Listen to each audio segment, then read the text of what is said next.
What's up, buddies? What Jim? I'm joined by Jason the Millennial and Jacob Gump to be reviewing, Hello. of course, Forrest Gump from 1994. And we're also going to be revealing our top 5 Tom Hanks films, which I'm also looking forward to doing. But how are you both doing? Doing well. Doing pretty good. Did you both see this movie when it first released? Yeah, I saw it in the movie theater. Oh, I don't think you were born yet, Jacob. No, I was -1. Oh, you're -1. -1. I think I was -9 or something like that. -9, yeah. I was 10 or 11 years old at this point, yeah. Yeah, it's a classic. It's one of Tom Hanks' greatest movies. And I'm looking forward to reviewing this. So, what are your just overall thoughts of the movie before we go in depth with it? All right. Well, I think I'm going to share like how I got into watching Forrest Gump, which that ties into why I'm such a fan of this movie. So I didn't watch this movie for many years growing up. There was my mom and dad watched the film when it first came out, and they both hated it. They thought it was an overrated movie. They're like, you probably wouldn't like this movie. So they tried to discourage me from watching the movie. Well, one day, I think this was like right after I graduated from high school and I was getting into community college around that time, or it was when I was working full time. I got sick one day. And at that time, we had a bunch of movies recorded on you guys might remember the DVR in the age of satellite TV. Yep. And one of the movies I recorded on the DVR, because I was getting into a bunch of movies at the time, was Forrest Gump. And so I was laying on the couch, home to myself, like, what movie do I want to watch while I'm sick? And I'm like, you know what? This would be a good time to watch Forrest Gump. Just give an open opinion on it.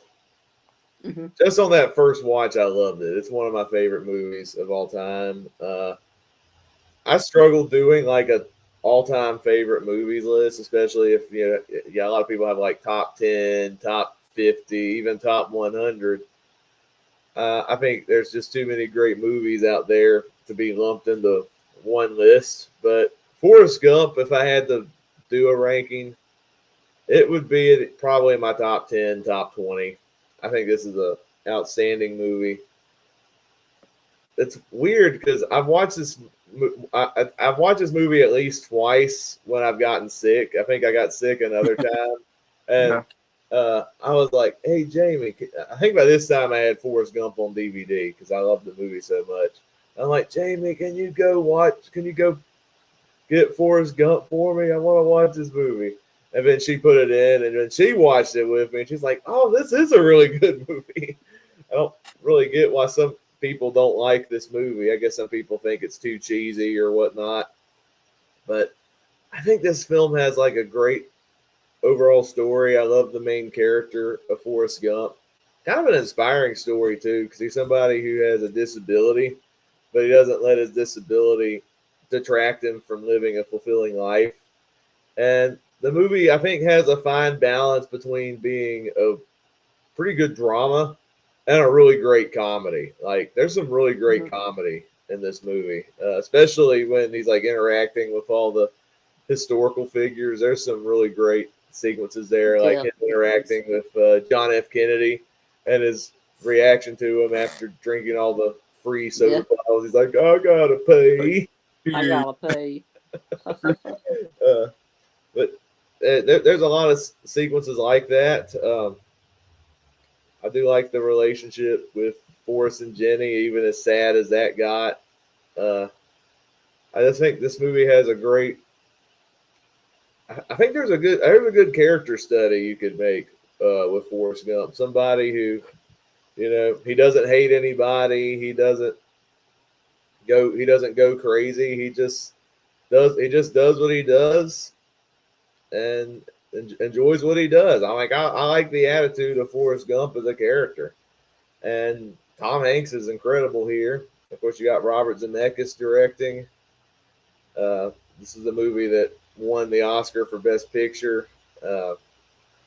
Very stacked year for Best Picture. You had, I think, Pulp Fiction was nominated that year, and The Shawshank Redemption was nominated that year as well. And I think people today are like, "Oh man, this movie sucks because it won Best Picture." It's like what people today think of Green Book. People say that movie sucks because it won Best Picture. Yeah. And don't get me wrong, I respect Pulp Fiction.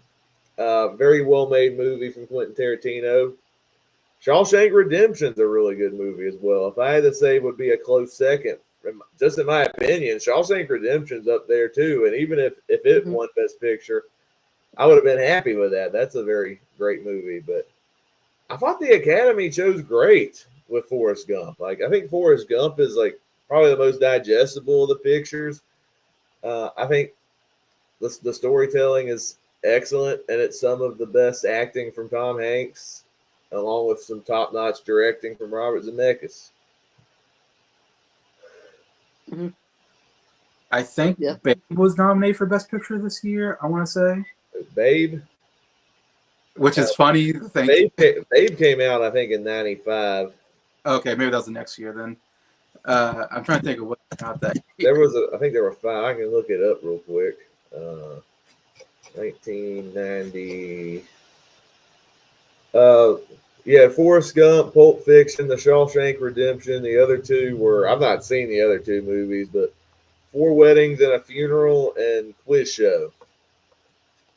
Okay, yeah. I mean, that's an interesting 5.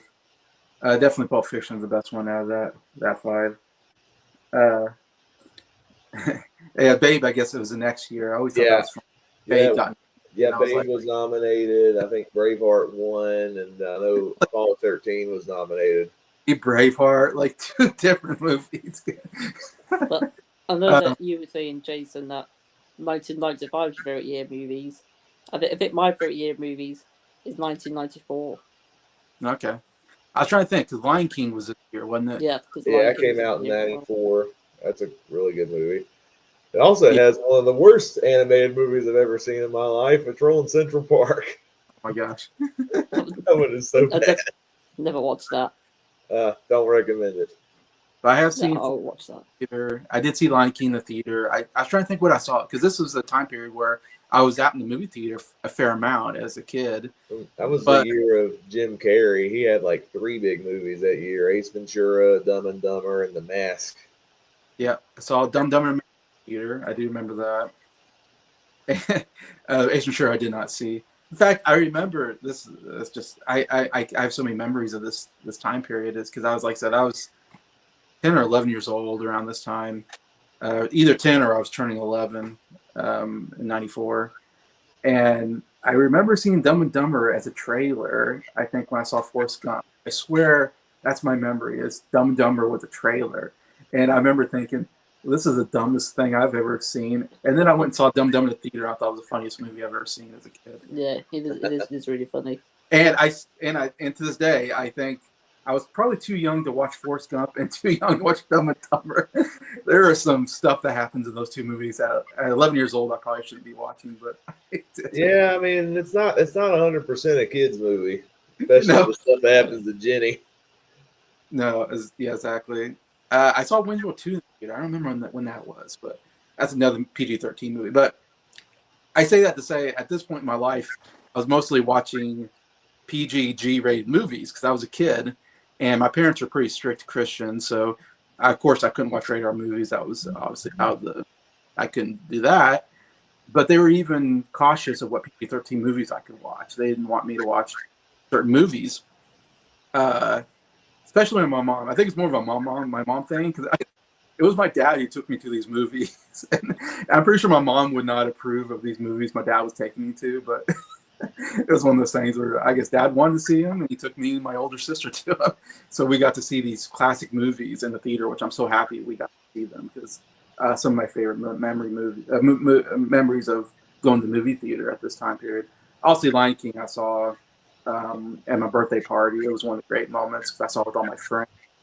It was like so good. Of course, we talked about Lion King already, but yeah, I was trying to think. Forrest Gump. I know that was like a big hyped up movie at the time. Like I remember, I think I saw the trailer. I didn't know exactly what it was about. I thought it looked interesting. I think I knew who Tom Hanks was at this point in my life. I'd already seen a couple Tom Hanks movies or something. And so going into it, I wasn't exactly hyped up at this age, at 11 or whatever old I was. I don't know why my dad took us, I guess, except that my dad must have thought looked like a good movie or something like that. So he took me and my older sister Abby to it. And this movie was huge. I mean, I guess I talked from the point of view of being there. This is back in the day when the movie theater was packed. I mean, and this was a big time movie, and it made a lot of money that year. It might have been the biggest box office movie. I wouldn't be surprised, or one of the biggest box office movies of the year. Theater was packed. We couldn't find 3 seats together, so me and my sister had to sit together. My dad found 2 seats for me and my sister, so we sat together, and then my dad went and found a seat by himself.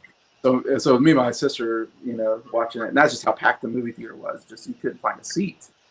And yeah, and watching this movie, like again, I was a little too young probably to really understand everything. I still really liked the movie though. And I think as an 11-year-old, I liked it because I thought it was a comedy.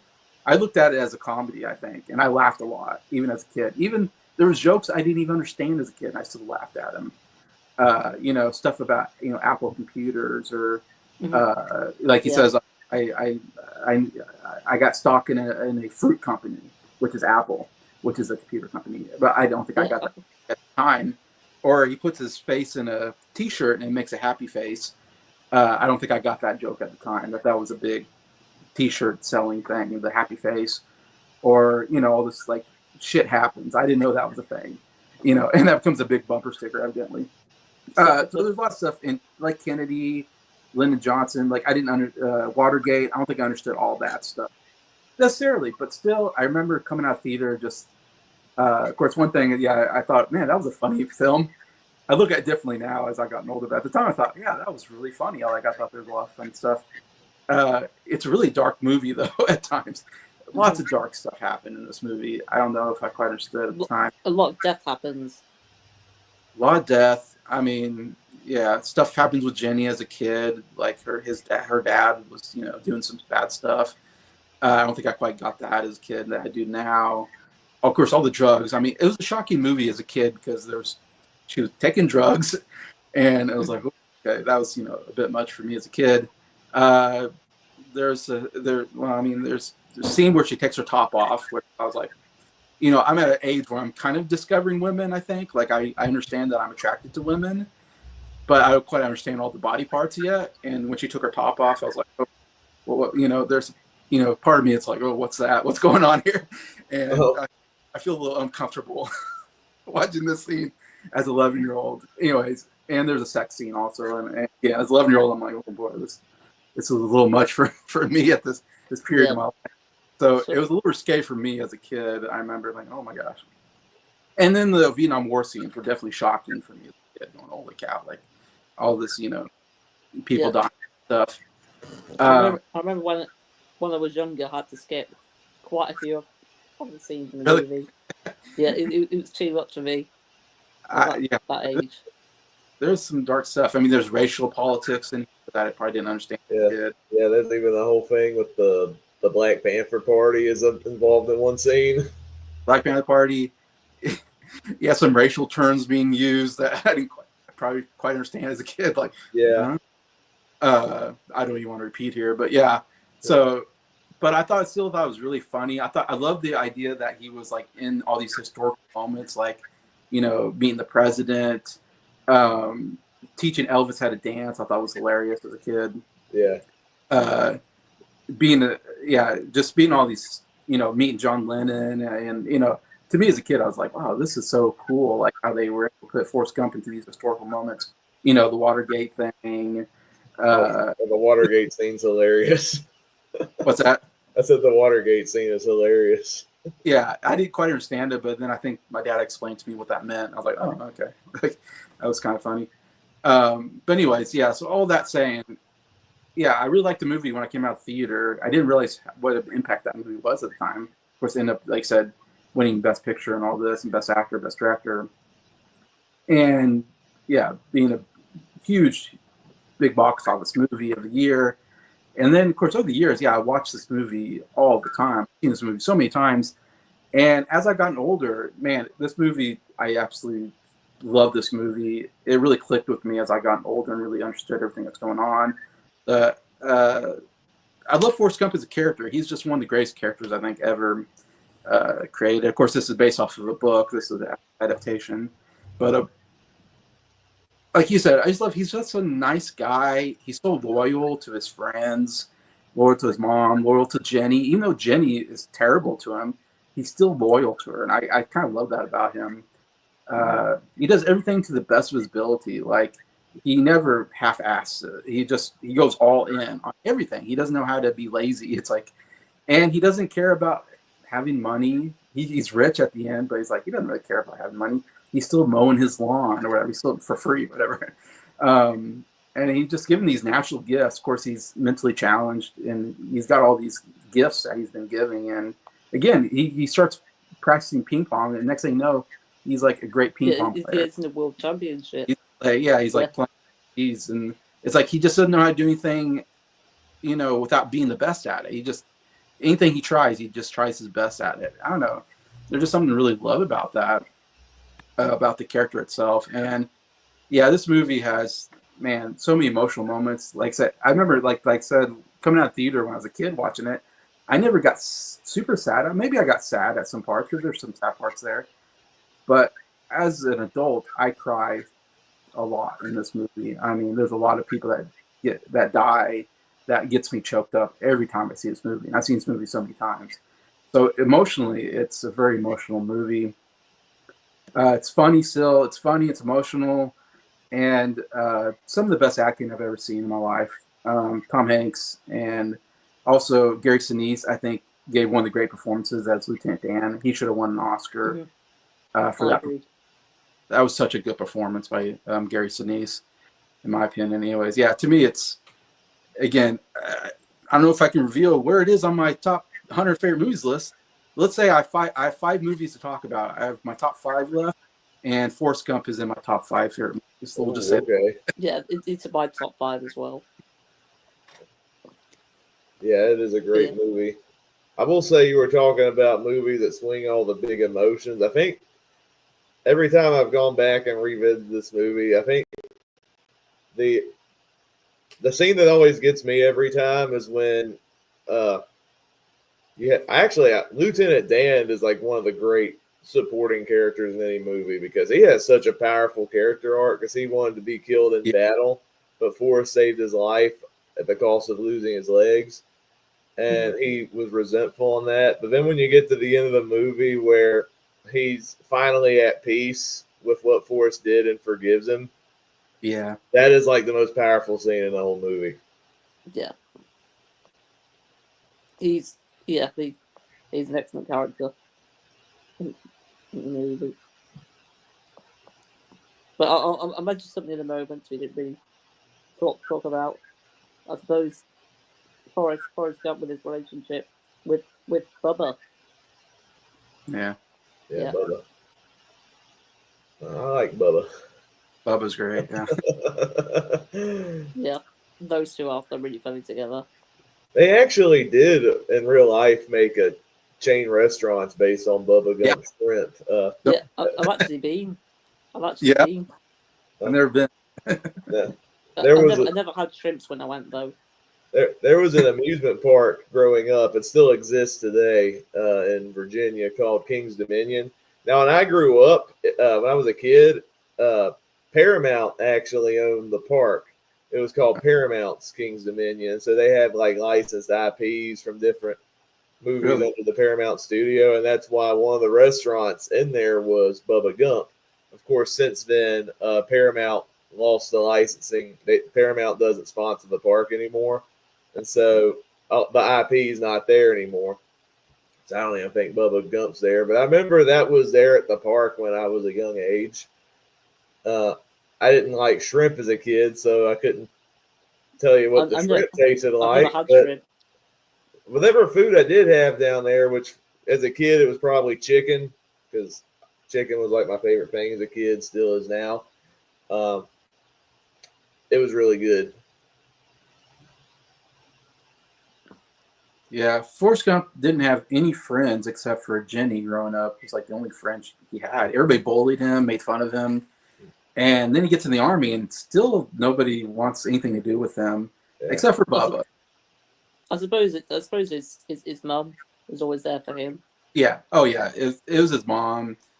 Yeah, definitely. He was very close to his mom, then Jenny, and then Bubba was the third one that really was close to in a short amount of time. I mean, he didn't know him for that long necessarily, but in the movie, he's not in the movie that long, I suppose. But man, you still feel that friendship, and it's all because Bubba. Bubba also maybe has some mental or something as well. That's why they got along so well. But that when Bubba, says, you can sit by me, it mirrors the time that Jenny let him sit by her when he was a kid and he was being, kind of bullied. And it's like, man, just that simple. That's what I love about the movie. That simple, nice gesture makes friends for life, and I love that because it's like, yeah, I totally get why he was in love with Jenny. I totally get why him and Bubba became so close because, yeah, when you're being bullied all the time and any kind of amount of friendliness, it just goes a long ways. And I don't know, I do love that friendship between them two in that short amount of time in Vietnam. Yeah. I love that scene when Bubba's going through all the different shrimp things. Oh, great. That's about it. Yeah. Like 3 hours later. Yeah. After naming every single shrimp he can name. But I think it's really cool that Forrest is still doing the shrimp business without him. Yeah. I love the part where he like pitches that to Bubba's family, and the family's like, "Are you stupid?" It's like, "Well, my mom always says, stupid is and stupid does." Yeah. That's one of my favorite quotes in the movie. Oh, great. My mama always says, "Life is like a box of chocolates. You never know what you're gonna get." Oh, this movie is so quotable. I was just thinking about this before the screen. There are 3 lines that after this movie came out, we were all saying these lines as kids or whatever. And life is like a box of chocolate. Stupid is, stupid does, and run, Forrest, run. I mean, those 3. Yeah. We all said them. Yeah. They're so iconic. I love that run, Forrest, run moment in the movie. Yeah. Yeah, that's like the other scene that gets strong emotions out of me is when like the kid Forrest is running, and then like the leg braces finally come off. Yeah. I get goosebumps watching it's very it. satisfying. It's so good. In slow mo. Yeah. I also love the wedding towards the end of the movie when Forrest finally marries Jenny. Yeah. What are you guys' overall thoughts on Jenny? Because there's been quite a discourse online whether it's like, is Jenny really a great character or is she a horrible human being?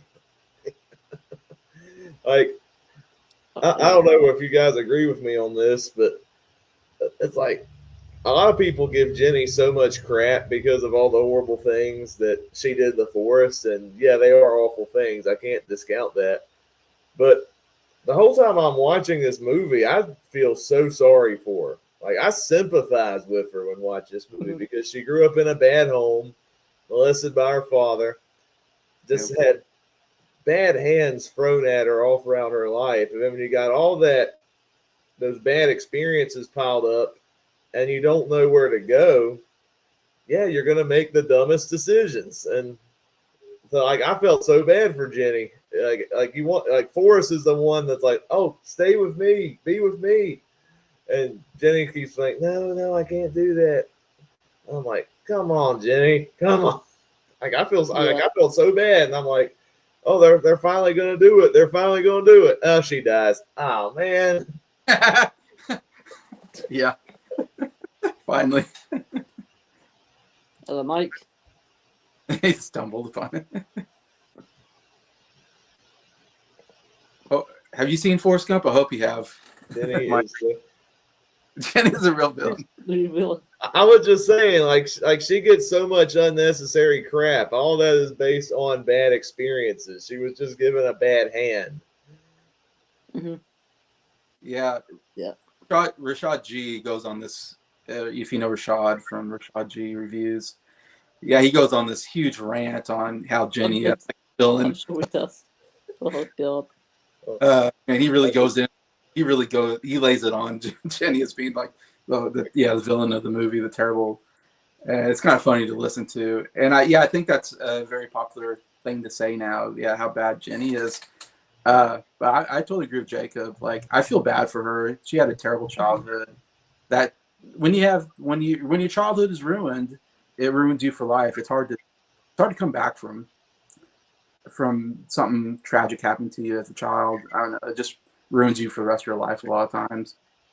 And so she got into drugs and, with bad people. And yeah, she was never stable enough mentally to stay with Forrest. She just couldn't do it for whatever reason. But then she gets her life together at the end. I guess that's the good story of the whole thing. I think that Jenny finally gets her life together. She gets a job as a waitress, a steady job. She's not doing drugs anymore and all this. And then finally, to me, it's a great love story, I guess. And maybe, I don't know if I'm the only one who thinks that, but I don't know. I always looked at it as this great love story between that. Forrest never gave up on her. Forrest could have, left. But again, because Jenny was the only person that was nice to him as a kid, he took that and he was loyal to her for the rest of his life. And he would lay down his life for her. When she gets hit, man, he goes into full battle mode and kicks the crap out of anybody that hits her. Yeah, about him, that he's not afraid of anybody. He'll, if you hurt Jenny, that's like it for him. He's coming after you. And I love that about how protective he is of Jenny because of that. And yeah, I don't know. And they keep coming back together. It's funny in the movie. It's like they're apart, and then she comes in when he's at Washington D.C., which is a great moment, and together again. And then they're apart, and then she comes and lives with him at his house for a little bit, and then they're apart, and then So yeah, it's definitely this come together. But I always say, like, there's something about them too that they're always coming together. They can never stay apart for too long. It's just they're meant to be kind of thing, and I kind of love that about the whole story. Mike said what his favourite. What was his favourite? Some like films in Terminal. Oh, really? Terminal? The Terminal is pretty good. It wouldn't be in my top 5, but I do think it's an underrated good movie. Yeah, Tom Hanks. I think it is worth by Spielberg. I think it is worth mentioning that not quite a top 5 for me. Close though. Yeah, what do you think, Adam? What do you think about Denny? Yeah, I'm in agreement with both of you. I think she had a very difficult childhood,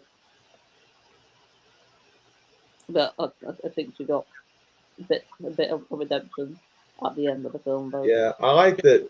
I think other reasons people hate the movie is like, well, Jenny gets her redemption and she dies, but a lot of that, like, people speculate on like how she dies. Some have theorized it's because of the bad stuff she's done in the past and that caught up with her. That's how I've always viewed it. Right. I think some said like she may have had AIDS, maybe was what killed her. Like, but yeah, I think. But even with that, it's like you have all of the sadness that happens throughout the story, all the losses that are in the film with Jenny and Bubba, Forrest Mama Gump. But that none of that hurts Forrest. Well, it does hurt Forrest, but it never destroys him. He still remains the same person that he is throughout the course of the story. And even at the end of the movie, where he's at a new phase of his life, where he's now a father, it's like he still keeps that spirit in him, and it's a beautiful story. Agreed. Yeah. I also think it's a beautiful moment when he's running for about 3 years, and he's got all his people behind him, Yeah. Oh. He suddenly just stops running, just out of nowhere, just stops doing it. I'm pretty I tired. think I'm gonna go home now. I think I'm gonna go home now. What are we supposed to do? Yeah. Oh, Adam, what do you think about the soundtrack? Oh my gosh, is it a good soundtrack? Well, I was gonna talk a bit more about other parts of the movie first. I want to do the soundtrack till the end, really. Okay, we'll get to that then. Because we'll probably go quite in depth with the soundtrack. Because it is one of the best in the movie, though, I think. Yeah, the whole running scene is very interesting. I don't know how plausible it is. I think a lot of people critique, like, I don't know if that's very plausible, but I'm like, it's still a great moment. There's a little bit of a fantasy into the movie, I guess. You have to just take it. There is a little bit. It's like you see all these scenarios that Forrest Gump is in, like Forrest Gump meets JFK, Forrest Gump exposes Watergate, Forrest Gump inspired Elvis, Forrest Gump inadvertently inspired John Lennon to write Imagine. Yeah, right. These things. Yeah, you just have to. Like, it's one of those things where it's like, if you can't suspend the disbelief and take it for what it is, then I don't know what's wrong. It's part of the charm of the movie. Seeing all that stuff happen. But yeah, there is so many amazing moments and characters in this movie.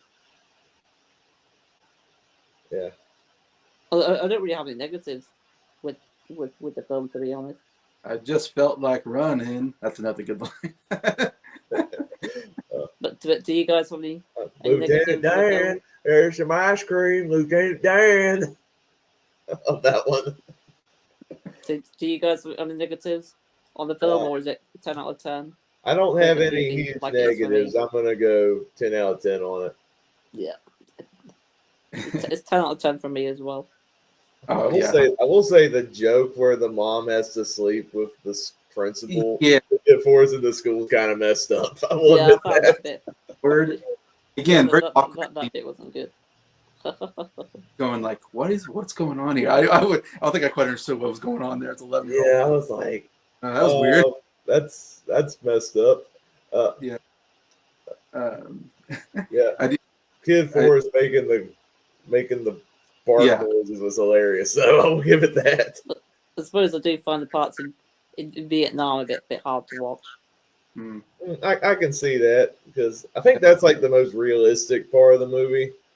Yeah. I think Zemeckis wanted to show it that way, to show how bad that conflict was and how brutal it was. And I'm glad he didn't shy away from that, considering it's Forrest Gump. Yeah. It's a movie that's got loads of different themes in it. Loads of different The only negatives I would say on the movie is, one, at the time this was like incredible special effects. Like I've never, like at the time I was like, wow, I've never seen them have somebody talking to Kennedy, putting someone today, and make it look like you're talking to Kennedy or Johnson or Lennon.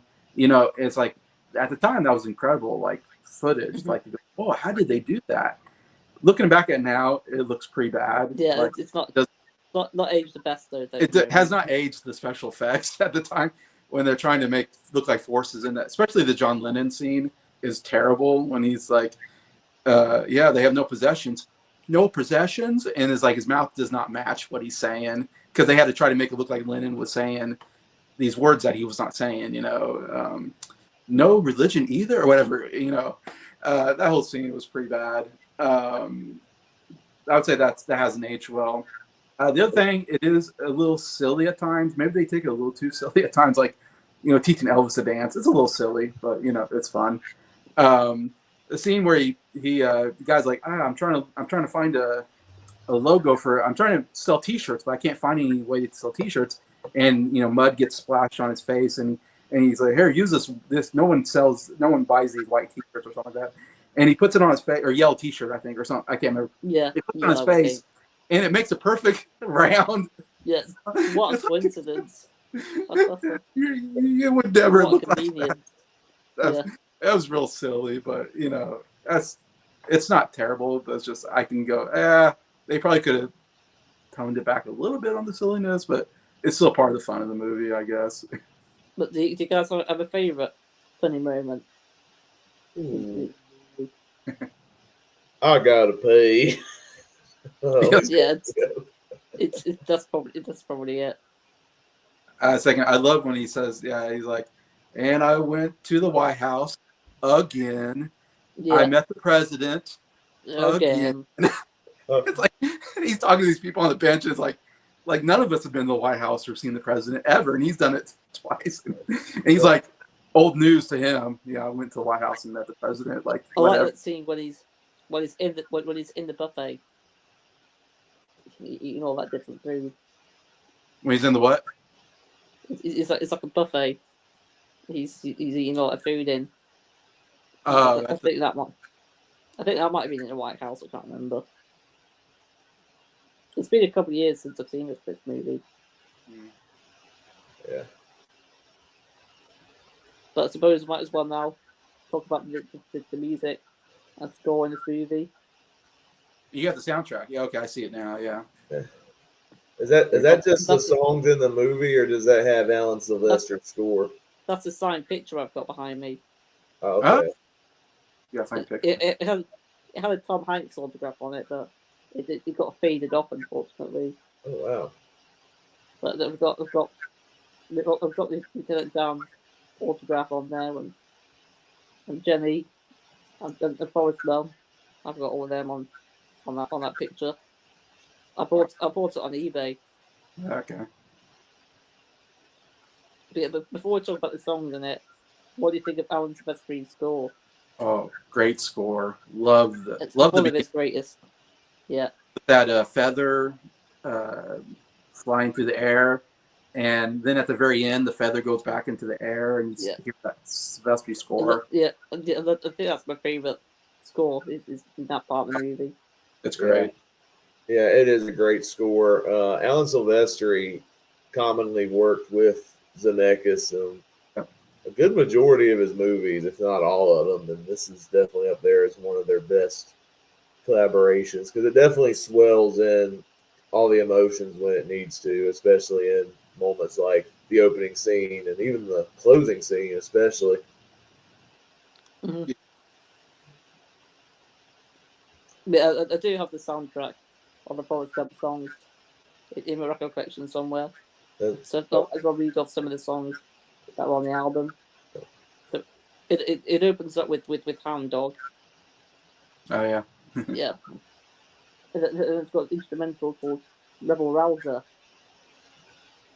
which is the part when Forrest is running in the movie. There's quite a lot of others. But there was CCR, Fortunate Son, in it. Yep, they're in Vietnam. Yeah, that's it. Yeah. Oh, great choice for that part. Great choice.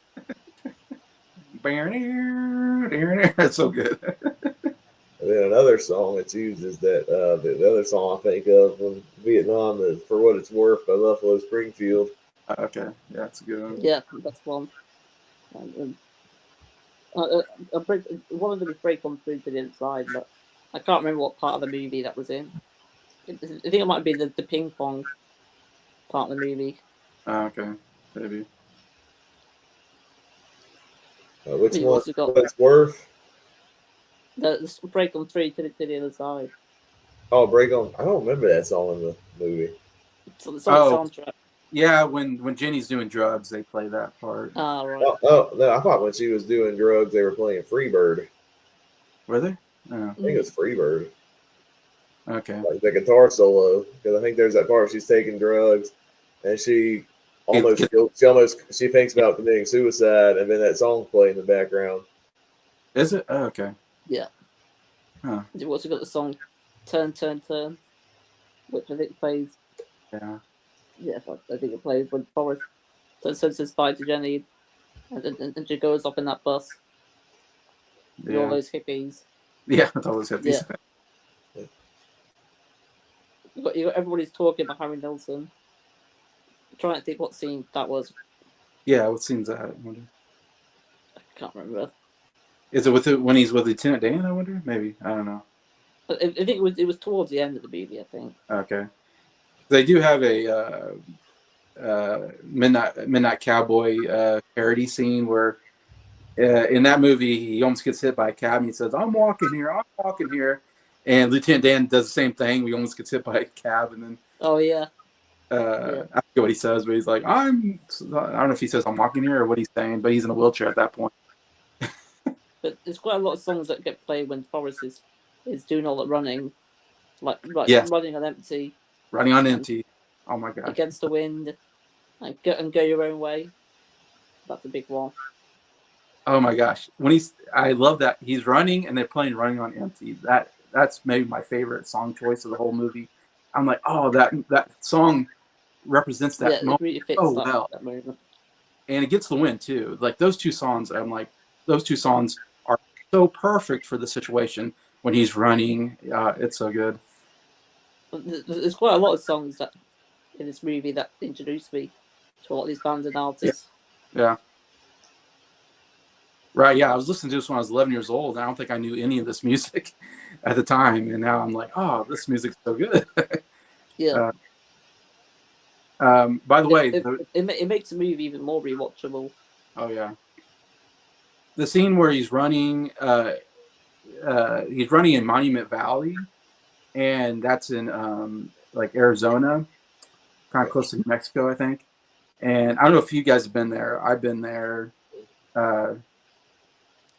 My dad and I, we drove motorcycles down to Arizona one year, and we went to that place and there's a sign there that says like, this is where they shot Forrest Gump, on that scene where he's running and everybody's running behind him, I think, and he's running like there's a scene there because Monument Valley is a really cool area where there's all these rock structures coming out of the ground. Of course, John Ford shoots a lot of John Wayne movies in Monument Valley. It's a good place for westerns, and because it's kind of deserted except for all these rock things out of the ground. Anyway, so I have a picture of me there, So I always thought that was cool. I was like, I've been there. I've been on. Yeah, that's pretty They cool. shot part of Forrest Gump, and that's always cool. I thought. But do you guys have any closing thoughts on this movie before we go through our top 5 Tom Hanks films? I mean, it's a great movie. One of the best that there is. It's definitely a contender for one of the best Tom Hanks performances. Like a lot of times, I don't see Tom Hanks in this role, even though he plays him very well. I just see Forrest Gump, and that shows how great of an actor you are. When I can just say, that's Forrest Gump right there. He just captured that so well. Great story, balances the entertainment, the heart, and the storytelling is just fantastic. This is easily a 10 out of 10 movie for me. Yeah, I totally agree with that. I think that too. When I forget that's Tom Hanks. I just like he totally. Yeah, that's when you do a really great job acting. When you just totally forget that you're watching an actor and they just lose themselves into the role. Where you're just like, I'm just watching, Forrest Gump. I'm not watching Tom Hanks. It looks like Tom Hanks. It's just he just becomes that character. The way he talks, just his mannerisms and all that. And there's so many so much good stuff to talk about this movie. So many great themes in this movie. One of the ones I wanted to mention because I think it's so interesting. I wonder what Jacob thinks about this. The scene that gets me every time is when he's speaking at Jenny's gravesite. That scene gets me bawling every time. Him saying bye. Oh my gosh! But I love when he's saying he talks to her about. I don't know what life is. Is it like Lieutenant Dan? Do we have a destiny? Or is it like what Mom says? We're just a leaf blowing in the wind. And I love that. He's taking the philosophy of Lieutenant Dan, that we all have this destiny. He thought his destiny was to die in the war. Or Mama says, we're just a leaf blowing in the wind. We don't know what's going to happen. And we just go all over the place. And he says, how about both? What if they're both true at the same time? And I love that moment. Probably my favorite moment of the whole movie, where I get choked up watching that and go, wow, what an interesting idea. Like him trying to take, of course, because me and Jacob are Christians, so we kind of take that differently.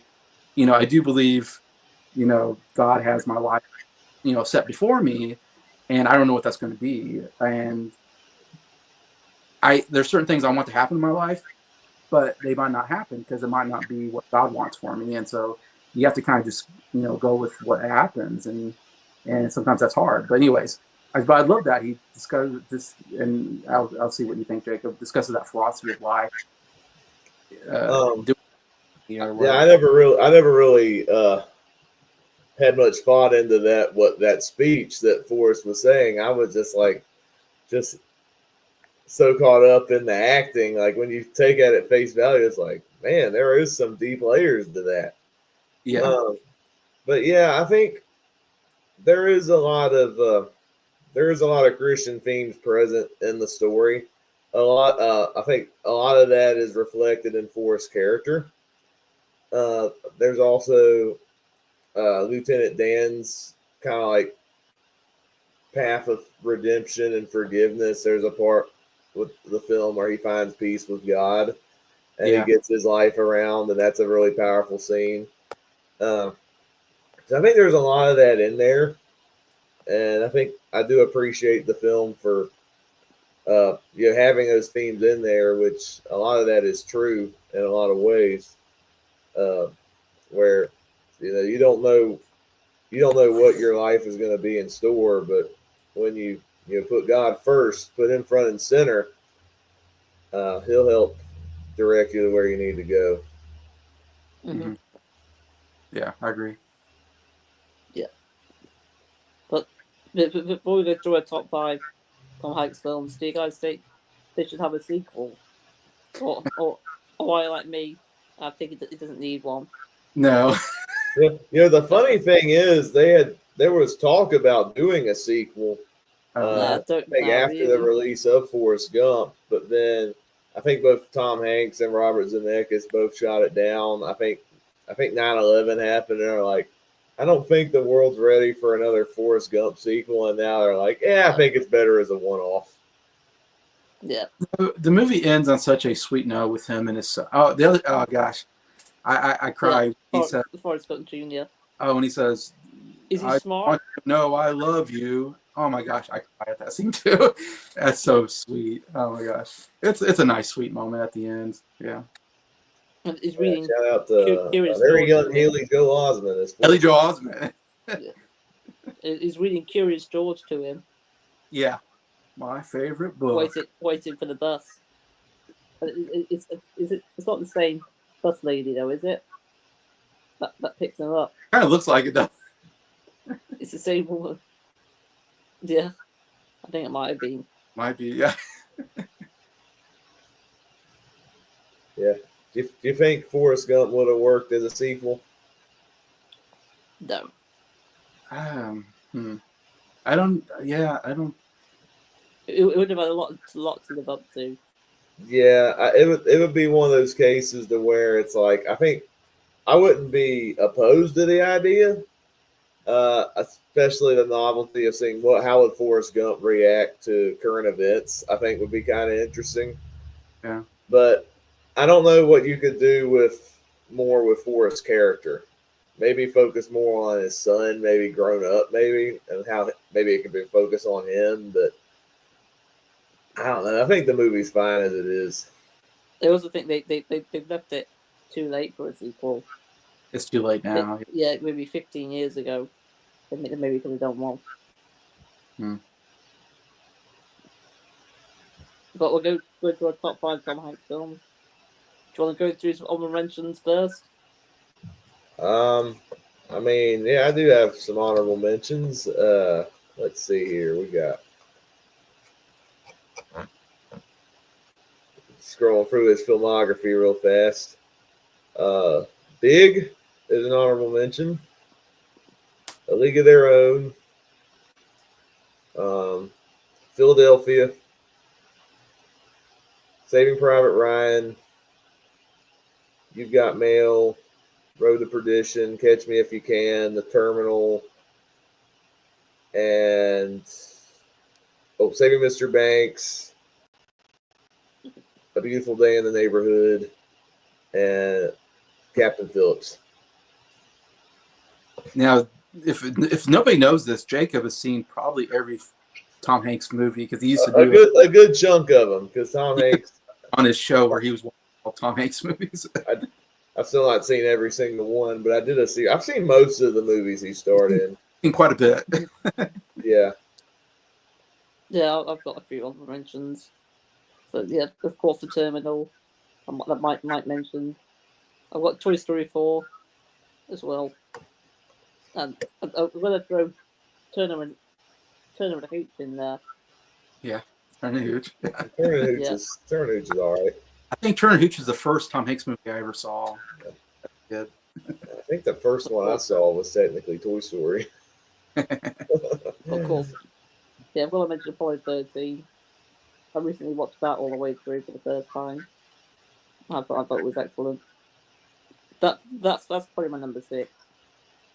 But I've also mentioned the film Peach as well, which is an Apple TV Plus original. Okay. Yeah, for me, the kind of 10 through 6 basically that I didn't have in my top 5. And I'm gonna put Toy Story franchise in my honorable mentions. I thought I would concentrate on just the live action roles for Tom Hanks. So Toy Story franchise is amazing, and he's really good in it as well.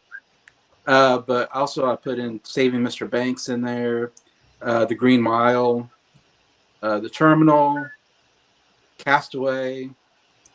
Yeah, that's going to be my just outside my top 5. I'll also mention Big as well. I've seen that one a few times. So we'll go to our number 5 then. All right, you want me to start?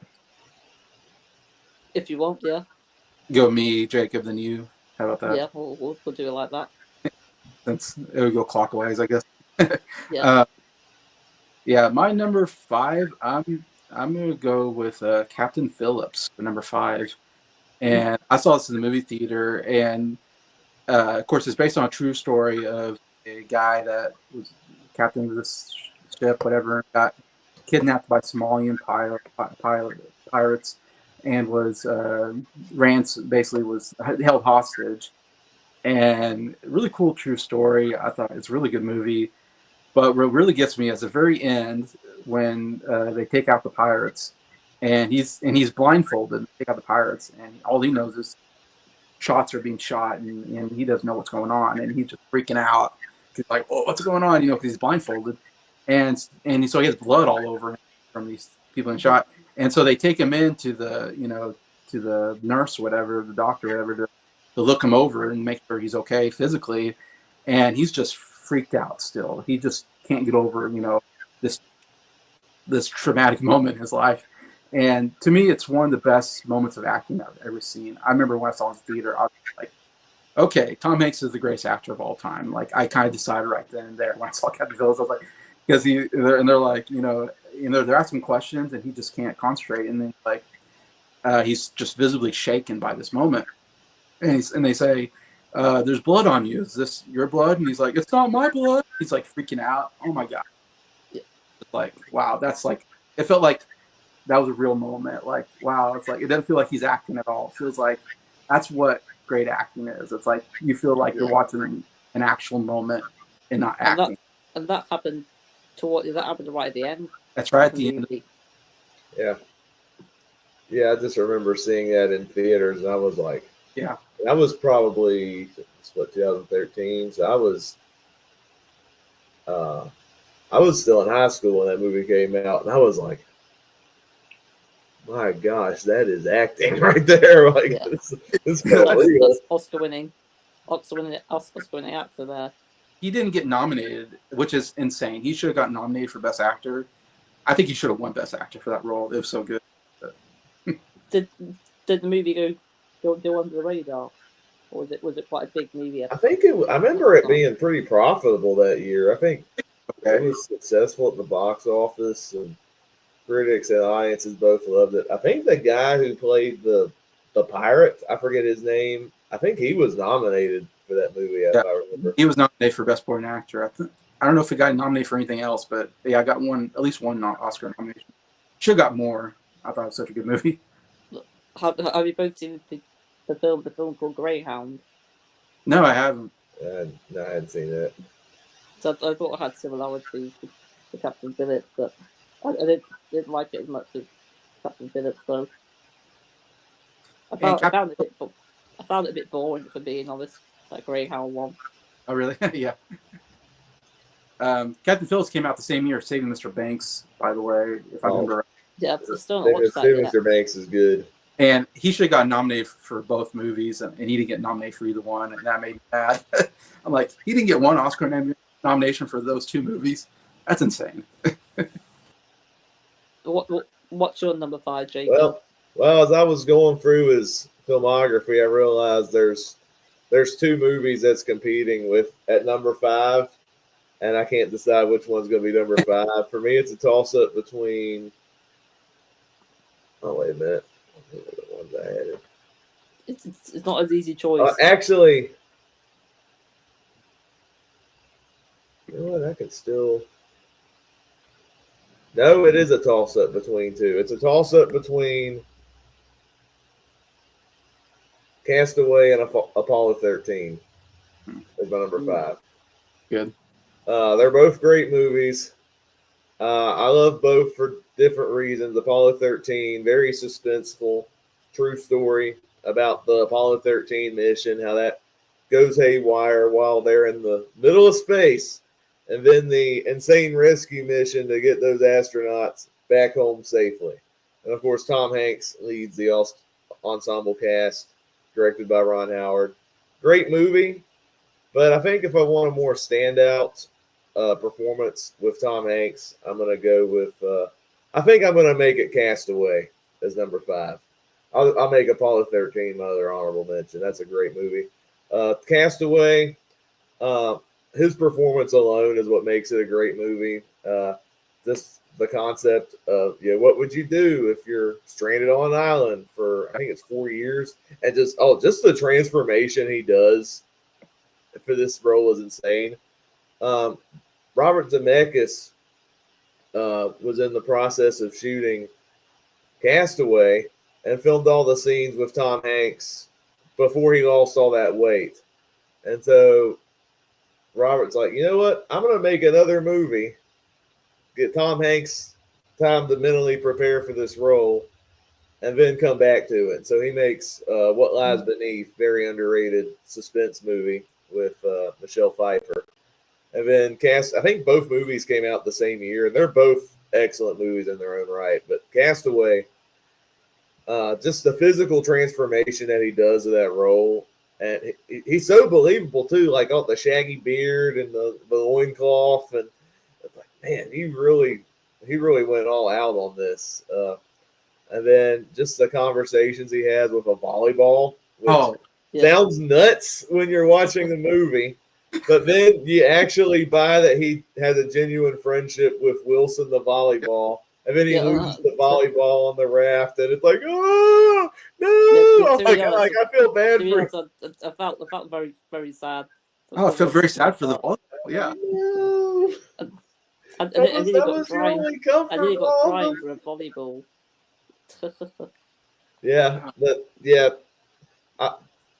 His performance alone, I'd put it in the top 5.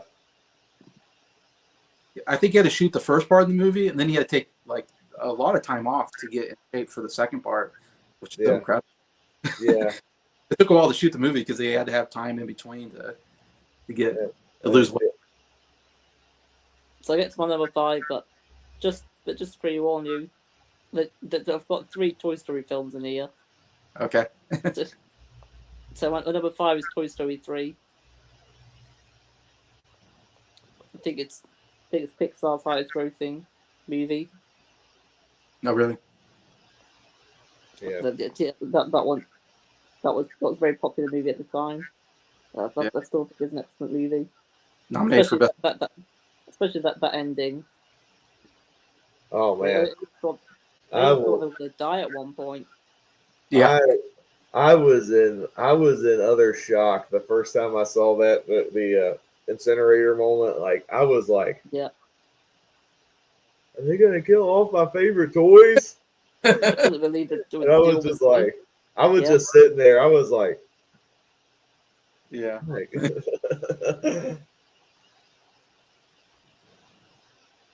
but yeah. All right. So on number 4. Number 4, they have this movie. That is Road to Perdition. Ooh. At number 4, which I think Jacob mentioned. You know, I'm surprised that one was in your top 5 because I know you're not a big fan of slower moving movies, and that one is on the slower side as far as pacing and stuff. Yeah, I suppose so. But I like Tom Hanks is playing a much different character. I feel like he's usually the nice good guy type character, and he is. I mean, he is a good guy, I guess you could say, in this movie. But he plays basically the muscle of this gangster, mobster, whatever, in the what do you want to call it, the Roaring like 20s or something. That time period where you had the trench coats and those hats and the Tommy guns. I mean, I love that period. So I mean, I love the costuming, the cars. The whole period is really cool overall, and it's cool seeing Tom Hanks in this role where he's playing this guy who's like very intimidating, and he's a killer, but he kills for Paul Newman's the mobster that he kills. He's kind of the what do you call the head of the family, whatever, and. So it's real cool seeing him in this role, and I thought he did a really good job. And it's over a cool story, of I don't know how much I want to get into the story, but him and his son are kind of on the run, and he's trying to get revenge against Daniel Craig. Daniel Craig, before James Bond was in this movie, playing a terrible human being, playing Paul Newman's son, and them trying to get, it's almost like a John Wick in a way. He's like trying to get after the son of this mobster, and the mobster is trying to protect his son. So he's going to Chicago and robbing banks and trying to get at him. And then I just love that he's trying to keep his son away from that life. Like he wants to keep his son. He doesn't want. He's like he says, he says to Paul Newman's character, he says like, we're both going to hell, but my son might have a chance. Like I don't want my son to go down the same road I have gone, and be a murderer and all this. So I love that about the character, and I even love the very last, and Jude Law's in it as well. And I love that last scene where he just doesn't want his son to, kill anybody, and he makes that sacrifice for his son. Anyways, it's overall, I think, a really good movie. Great acting. Paul Newman, probably his last great performance before he died, and got nominated for an Oscar for Best Supporting Actor. Shot very well. It's a very good director. I'm trying to think who is it. It's I think it's Sam Mendes. I think Yeah. directed that. Who also he directed 2 of the recent James Bond movies. Yeah, that's right. 1917. That was another good one he directed. Yeah, I was gonna say that. Awesome big one. So yeah, really good director. I think I love the time period, and yeah, I think Tom Hanks is really good in it. Probably what do you call? Kind of like unorthodox. But yeah, I've not seen that. Playing against type. That's what I was looking for. But it sounds like it's got a really good cast in it. Great cast. It sounds like an interesting movie. Really well shot. I think it got nominated, I think, for best cinematography. It's one of the most famous cinematographers did this movie as well. Conrad Wilkins? Who? Conrad Hall is like one of the great cinematographers. And he got nominated, maybe won. I can't remember. He just got nominated, but really well shot anyway. So yeah, I think definitely a movie worth watching in my opinion. Yeah, that is a good one. It's like the one time where Tom Hanks can play a villain and make it work. As much as I love the Elvis movie, I still believe he was miscast as Colonel Tom. Yeah. That's Tom Hanks, I think, of all time. Elvis. Yeah. Well, I thought he did a good job in it. He did. I just couldn't, like, I said, Forrest Gump, he transformed into Forrest Gump, and that's another thing. I mentioned Philadelphia as an honorable mention. Like, I bought him as that character, and he, that's another one where he completely, had to change his appearance. Yeah. He was playing somebody dying of AIDS, essentially. But with Elvis, all I saw was Tom Hanks in a fat suit with a goofy accent. The accent. But my number 4, I've only seen this movie one time in my life, and just that one time, I'm like, this is an all-timer. Okay. The Green Mile. Okay, cool. It's in my top. That's good. Yeah, directed by Frank Darabont, who also did Shawshank Redemption, based on Stephen King. This story, I was an emotional wreck after watching this movie. Very long movie. It's 3 hours, I think. And Tom Hanks, he's one of the guards in this prison, and he gets to interact with different people in the different cells. And then there's this one who's an inmate, played by Michael Clark Duncan. And there's a difference about him compared to the others. The others are very. You can tell they're they deserve to be in prison because they've done awful things. I think one's a killer, one's a rapist, and other things. And then there's another, but Michael Clark Duncan, it's what did he do wrong? We find out he's an innocent man the more we dive into the story. But yeah, I don't want to go too far into the story if you've not seen this movie, because this is one you need to go into knowing as little as possible. Some of the stuff that's at play, it goes into some interesting directions, especially with Michael Clark Duncan's character, a little bit on the supernatural side, which I'm like, okay, it goes. It's weird, but it's a choice, but it's very brutal to watch. I will stress that. There's at least 2 or 3 scenes in the movie where you see people be killed through the electric chair, and one of them is a botched attempt because somebody sabotages it. This really despicable character who despises this one guy, and so he messes up the procedure, and the one character gets literally brain fried in the process. I was like, yeah, this is a rough movie to watch. And then the movie ends on a really sad note. I will say that too. I'm like, I was crying my eyes out when I watched this movie, and a lot of that is how well made the story is, how well invested I was in the story. We got probably Michael Clark Duncan's best performance. He was a character actor around this time. I watched quite a bit of animated movies, and his voice would pop up every now and then. Very recognizable voice. But here it's he really goes all out. And you got him, and then Tom Hanks is also up there as well. Another great performance who has to figure out what choices he has to make in regards to the stuff that's being thrown at him. And man, it's a great movie. It's not a rewatchable one, but the story is so good, and the story is so good. On a filmmaking level, it had to be in my top 5. Yeah, it's one of those movies that my dad really wants me to watch. Really? I keep saying no to it. It's going to be too sad. I don't want to watch the movie. Yeah, sad. It's a tearjerker. That's all I'll say. But my number 4 is Jacob's Number 5, and that's Castaway. Okay. Which I probably should rewatch at some point. I've only seen it the one time. I thought it was an incredible movie. I didn't even know whether he was going to leave the island or not. I was glad he actually did leave the island in the end. I think it was all thanks to that whale.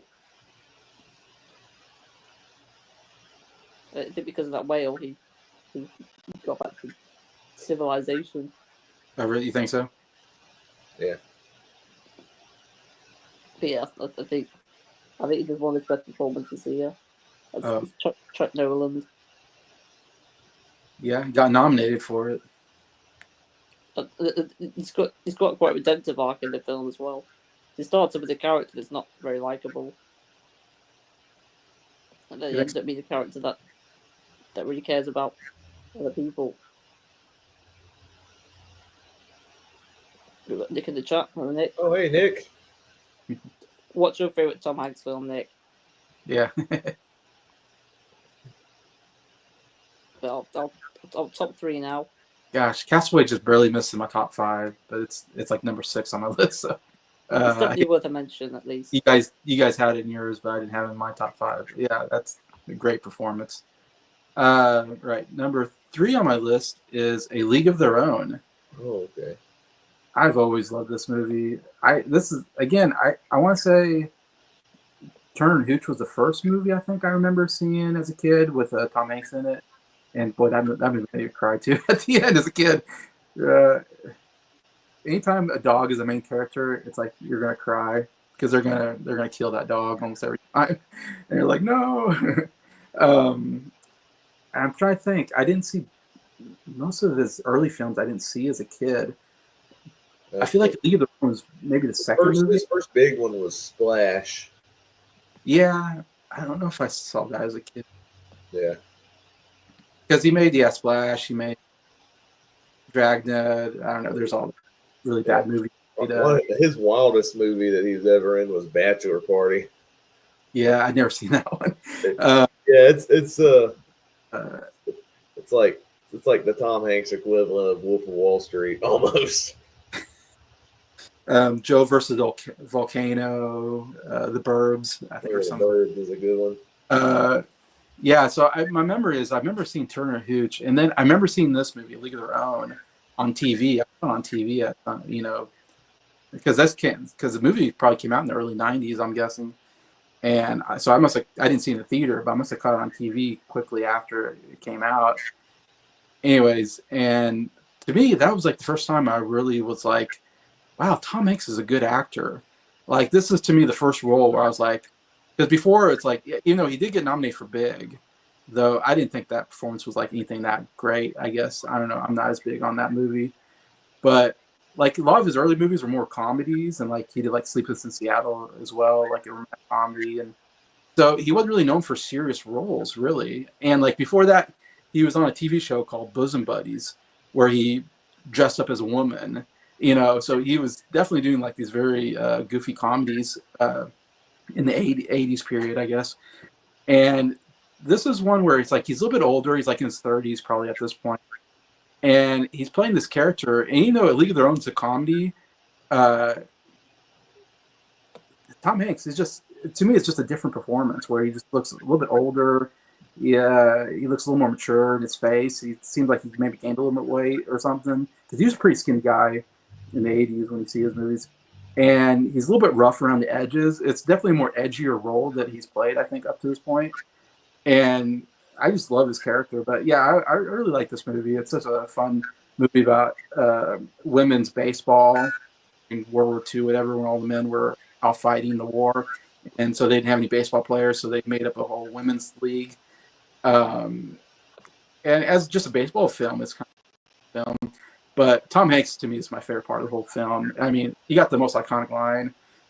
There's no crying in baseball. It's one of the great lines. And the way he says it, there's no crying in baseball. The way he's just so upset over this female crying because he's used to being with guys, and he just doesn't know how to deal with women and all that. And love his character arc where, he was a great baseball player, but his career was cut short. I would say basically because he was an alcoholic and he got injured, and so because of his own stupidity, his career got ended early, and so he's very bitter about that. And here, the only shot he has is to coach a women's baseball team, which is something he does not want to do. He says, "Women are who you sleep with after the game, not who you coach." I mean, that's the way he thinks about women. He doesn't think, he doesn't have much, what's the word? Respect for women, I guess, in some senses. And throughout the movie, though, he starts becoming a coach, and he coaches them, and you get more into his character, and he becomes a more likable character. And I don't know, it's a great performance in my opinion. To me, it's first really great performance. Where I was after that, I was like, I'm like, man, I'm a big fan of Tom Hanks after that movie as a kid, and I was like, I want to watch every Tom Hanks movie. And to me, the '90s was Tom Hanks was so good in the '90s. I mean, when you have The League of Their Own, and then Philadelphia, then Forrest Gump, then Apollo 13, and then The Thing You Do, and Saving Private Ryan. I mean, what an incredible decade it was for him as an actor. I actually forgot about A League of Their Own. I saw that movie one time. Really liked it. That'd be another honorable mention.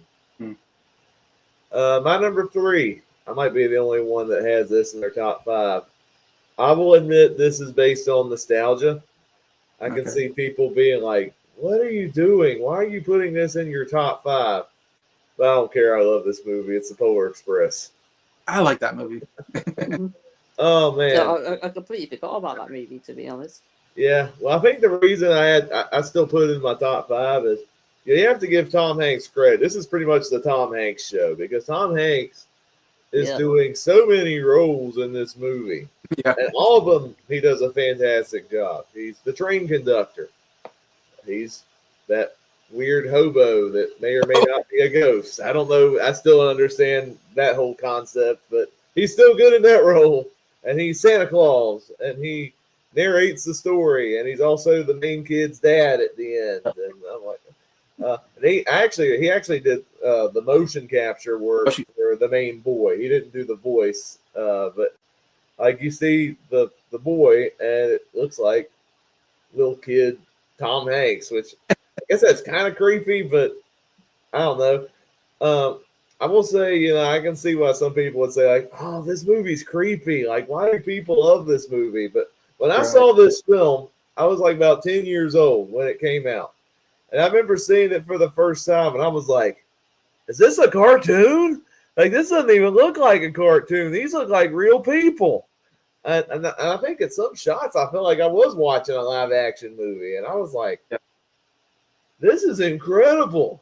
This is still I still love watching this movie almost every Christmas. I think it takes me back to that childlike wonder of being a kid and getting into Christmas and Santa Claus and all of that. And it's kind of funny because the main story of the movie is this boy who's starting not to believe in Santa Claus. He's at that age, and yet he goes on this magical journey.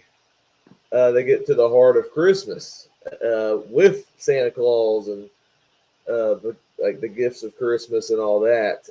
And it's as a kid, you just love the magic and wonder of it, and as an adult, you're like, "Oh, I love that time as a kid, and I still cherish the memories of that." So it's you have two different emotional experiences watching this movie, depending on how old or young you are. Like I said, Tom Hanks is great in this movie. I think he gets the biggest laughs as the train conductor. You can tell he's a nice guy, but he also can get very cross. And I love how he does both in his performance, and it's quite funny to watch. This is just nostalgia talking. This is a incredible movie. Great visual sequences, when they're going over the frozen lake, and there's this sequence where they're going out, and, there's the brakes are gone, and they're going up and down these steep hills, and it's almost like a roller coaster. And I'm like, this is awesome. Yeah, but the heart of the story is still really good too, and Tom Hanks is one of the people that helped make this such a great movie. So, number 3, The Polar Express. I like that movie. Good movie. Right, it's my number 3. Yep, it's another Toy Story film. That's the original Toy Story. Yeah. Pixar's first toy animated movie. Came out in '95. Yeah, another film in '95. Yeah. 30 years now. I am about as old as the first Toy Story. I turned 30 in December, and it's like, wow. Yeah, Toy Story is a classic. It's still rewatchable to this day. It's still awesome to watch. Yeah, so many incredible characters as well. But I find that Woody is a bit of a jerk in this film. He is. Oh, it could have been worse. I don't know if you've seen some of the original storyboards of the movie that almost shut the production down. It could have been a lot worse. That's very true. But in the end, him and Buzz become good pals. Yeah. It's great. And then you get revenge on Sid with all the horrible things he's been doing to toys. Yeah, a bit jealous of Buzz. Yeah.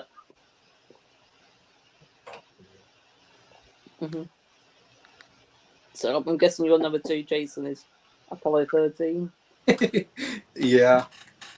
Number 2, Apollo 13. Which came out in '95, same year as Toy Story.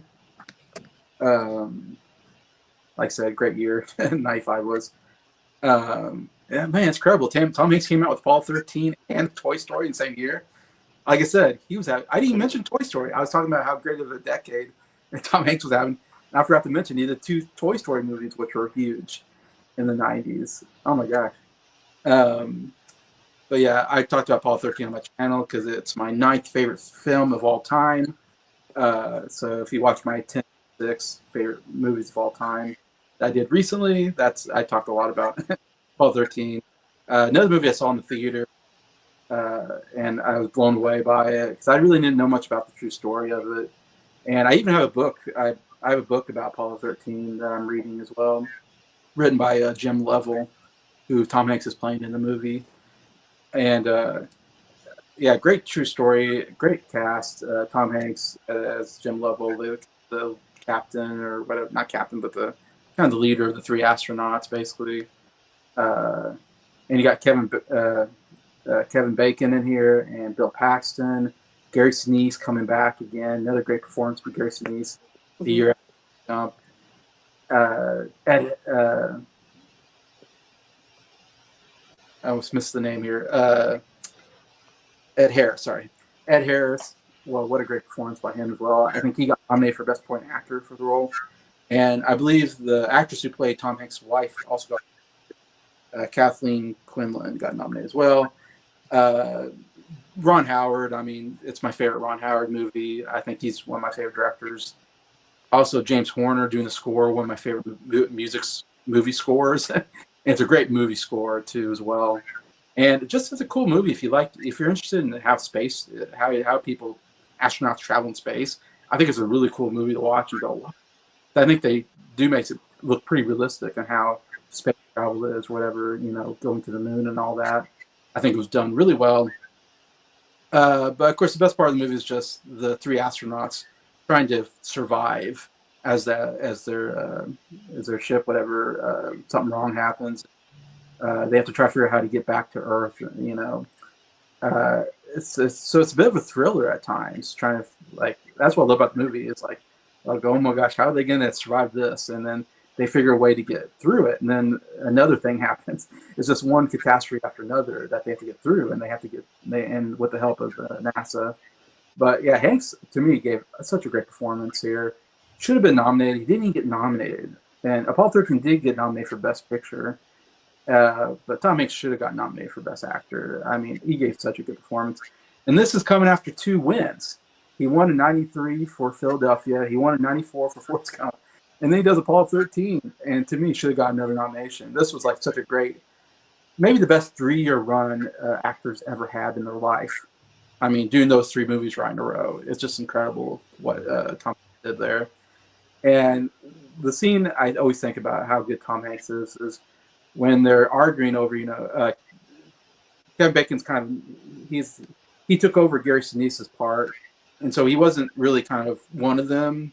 He was a backup, and so Bill Paxton's character and him have some tension because they wish Gary Sinise's character was on there instead of Kevin Bacon, and which I'm using their names because I forget their real names at the moment. But there's a moment where Bill Paxton's like, "What did you do when because he kind of blames him for what happened." And Kevin Bacon's like, all I did was stir the tanks. They told me to stir the tanks. And they're arguing back and forth. And Tom Hanks is like, stop it right now. We're not going to bounce off the walls. Just end right back here where we started. And oh my gosh, every time I see that scene, I'm like, gosh, Tom Hanks is such a good actor. Like how he took control of that moment. And you really felt that. Like, oh my gosh. Yeah, he's trying to take control of this.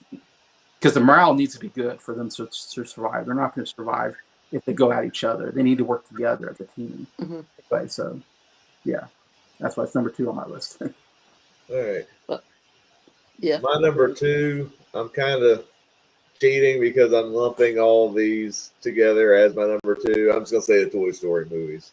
Yeah. All of those movies are great.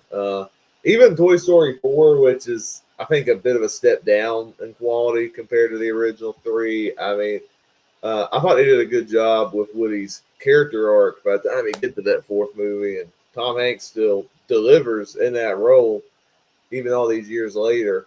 Of course, Toy Story 5's coming out, I think, in another year or so, which I'm a little on the fence about, but I'm sure Tom Hanks will still do a good job playing that character. I think it's primarily number 2, primarily because of the first 3 movies. The first 3 movies, incredible run of movies. Probably my introduction to Tom Hanks was through the character Woody. And, even watching these movies all these years later and seeing more Tom Hanks roles, it's like a lot of it, it's like how I view Forrest Gump. It's like you hear the voice and his voice is recognizable, but at the end of the day, I see Woody. Like Tom Hanks brings that charm to this character, and he has such a good arc, even in the 4 movies, because he's someone at first, he's jealous of Buzz because he's like the number 1 toy, but then he learns, to be friends with Buzz, and they can share that role, and everything will be good there.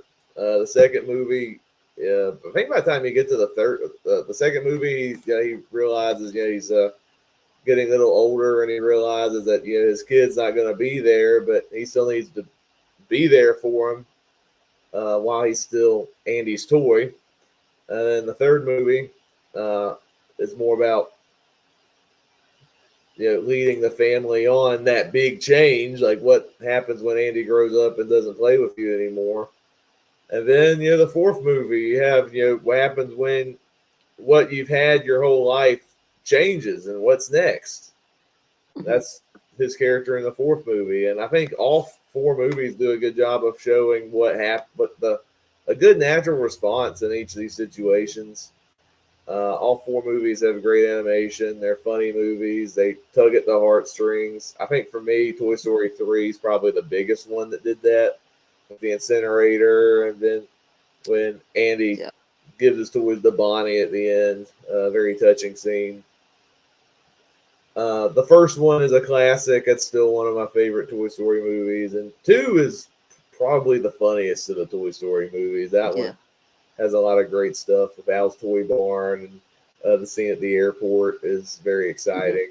And the second Buzz is pretty good too. It's just a great franchise, and Tom Hanks is like probably the best person to cast to play Woody. Him and Ben Tim Allen as Buzz, they're both awesome in these movies.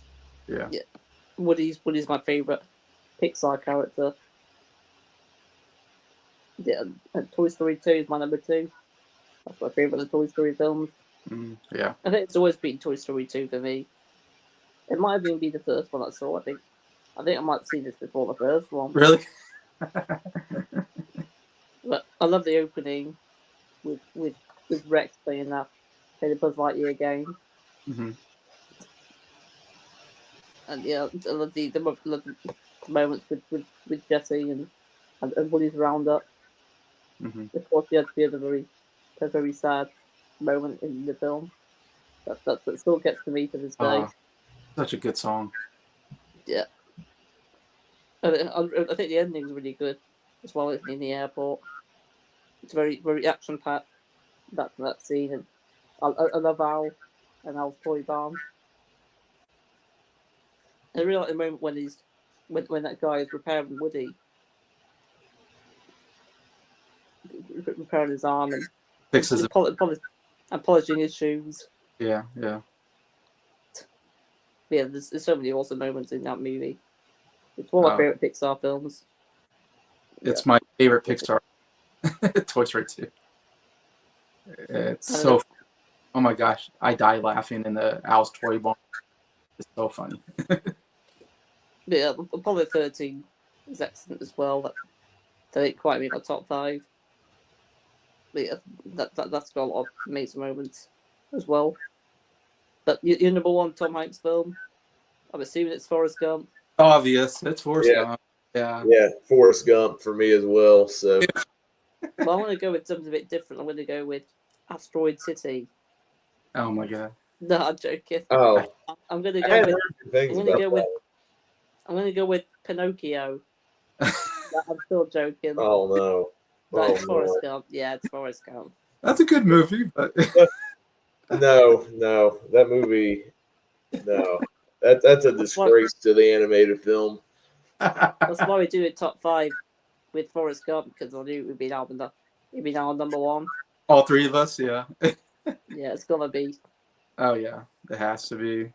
It's one of the greatest movies of all time, in my opinion.